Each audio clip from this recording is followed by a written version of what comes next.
Peut-être vous est-il déjà arrivé, comme moi, au détour d'une balade, de tomber sur un vieux fer à cheval enfoui sous la terre. Moins repoussant qu'une patte de lapin, mais plus lourd qu'un trèfle à 4 feuilles, le fer à cheval est considéré comme un objet ayant des vertus porte-bonheur. Fabriqué pour protéger les sabots des chevaux, il n'est pas rare que ceux-ci, usés, se décrochent et s'égarent dans la nature. Une des légendes du fer porte-bonheur nous vient d'un vieux mythe romain. Pour montrer l'étendue de son immense richesse, l'empereur Néron ordonnait à ses forgerons de poser au pied de ses chevaux des fers en or. Mais les techniques de pose n'étant pas suffisamment au point, il arrivait que l'un de ses chevaux perde son fer en or. C'était la fortune pour celui qui le trouvait.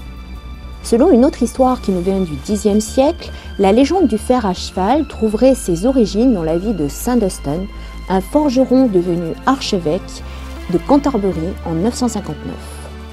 Un jour, l'évêque reçut la visite d'un homme qui voulait se faire placer des fers à cheval sous les pieds. Lorsque l'homme souleva le bas de sa robe pour dévoiler ses pieds, Dunstan découvrit non pas les pieds humains, mais ceux fourchus d'un bouc, reconnaissant là les pieds caractéristiques de Satan.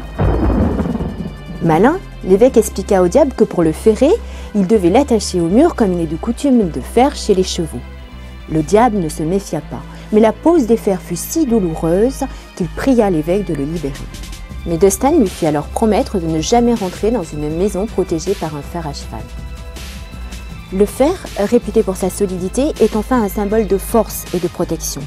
Pour qu'un fer à cheval porte bonheur, il faut qu'il soit trouvé au hasard sur la route, de préférence l'ergot tourné vers le sol et muni de ses clous. Pas de chance. Oh mais ça va pas ça!